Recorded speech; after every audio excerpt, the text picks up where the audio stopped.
Bonjour et bienvenue sur la chaîne de la Liberté Immobilière, c'est Gaëtan. Aujourd'hui, je vais finir ma série de vidéos sur les différents types de location en parlant de la sous-location.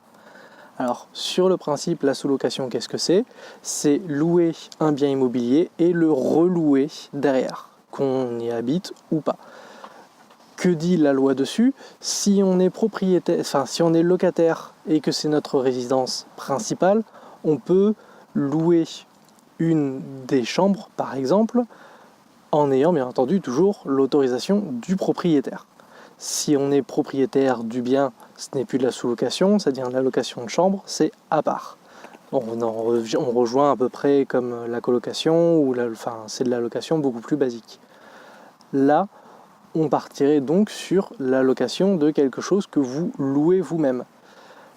La seule chose qu'il faut savoir, c'est que si vous faites de la sous-location, vous n'avez pas le droit en tant que locataire de louer l'appartement que vous occupez ou la maison plus cher que votre loyer. C'est-à-dire que si vous partez par exemple un mois à l'étranger, vous pouvez très bien louer votre appartement ou votre maison pour le loyer que vous payez normalement. De cette façon-là, vous n'avez pas eu à payer de loyer, vous ne payez que votre résidence de vacances si vous partez en vacances par exemple. Ce qui, au minimum, peut vous éviter certains frais et du coup vous faire économiser de l'argent, ou limite vous en faire gagner, ou vous payez le logement une fois sur place, au lieu de payer votre loyer plus le logement sur place. On va dire que ça s'équilibre et ça fait du gagnant-gagnant parce que des personnes peuvent venir travailler ou en vacances là où vous habitez actuellement. L'autre solution est de louer donc un bien et de le sous-louer plus cher. Alors, comment réaliser ça alors que je venais de vous dire juste avant que c'était impossible? Eh bien, c'est assez simple. En fait, il y a un type de bail qui permet de réaliser cela. On n'est plus par contre sur du bail particulier, on passe sur un bail commercial. Donc ce sera des baux en 3-6-9, donc sur 3 ans, 6 ans, 9 ans, que vous allez pouvoir faire avec le propriétaire du bien en question. Donc ça ne peut se faire qu'au travers d'une société. Un particulier n'a pas le droit de réaliser de bail commercial. Il faut obligatoirement que ce soit une SCI, SARL. Je vous laisse choisir la structure que vous voulez. Et une fois que vous avez fait ça, vous êtes libre cette fois-ci de faire le loyer que vous voulez en sous-louant le bien.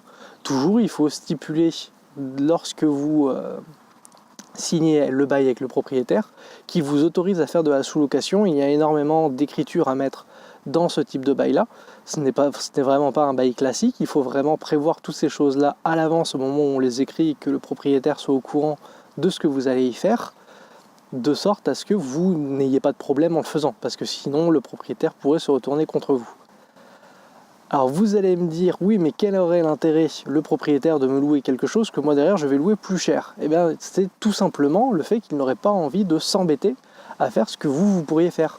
Par exemple, la façon la plus simple qu'on connaît aujourd'hui de faire de l'argent avec la location, c'est que la location courte durée, donc louer pour quelques nuits un appartement. Un propriétaire d'un bien n'aura pas forcément envie de s'embêter à faire ces choses-là. Que si vous le faites déjà, par exemple, eh bien, avoir un bien supplémentaire où vous le faites, ça ne changera pas grand-chose à ce que vous avez déjà mis en place. Vous aurez juste à le répéter encore une fois. Que quelqu'un qui ne l'a jamais fait devra tout mettre en place et n'aura peut-être pas envie. Et le fait de vous louer son bien, donc soit il a déjà payé le crédit, auquel cas il sera tout bénef, ou alors de sorte à ramener à zéro son crédit, enfin bref, ça après c'est son problème, mais au final lui sera gagnant parce qu'il aura loué son bien, il se moquera totalement de la gestion puisqu'il restera dans quelque chose de classique entre guillemets, ne serait-ce qu'un bail nu c'est 3 ans, là le bail commercial sera minimum 3 ans, reconductible 3 fois, d'où 3-6-9, vous rentrerez dans quelque chose de simple pour lui, il n'aura pas de gestion, et comme en plus vous allez derrière le sous-louer, vous allez en prendre soin, vous allez faire en sorte que les travaux soient faits, enfin les travaux au minimum, en tout cas l'embellissement, le fait qu'il ne soit pas dégradé, parce que derrière vous allez gagner de l'argent en le sous-louant. Donc ce sera tout à votre intérêt comme au sien que l'appartement soit impeccable. Et du coup, du point de vue du propriétaire, eh bien, être sûr que son bien sera dans l'état le plus irréprochable possible si un jour il veut le récupérer, ben c'est tout bénef pour lui. Et au final, vous aurez fait de l'argent sans avoir à vous embêter à aller démarcher les banques, obtenir le crédit pour acheter un bien. Tout ce que vous aurez à faire, c'est le louer. Donc au final, vous payerez comme un crédit. et derrière vous le sous-louez, et après à vous de faire en sorte bien entendu que le loyer rembourse le crédit loyer. J'espère que cette vidéo vous aura plu. Si c'est le cas, n'hésitez pas à laisser un pouce bleu en barre de commentaires. Toujours, si vous avez une question, quelque chose à dire, n'hésitez pas. Et moi, je vous dis à bientôt dans une prochaine vidéo. Allez, ciao!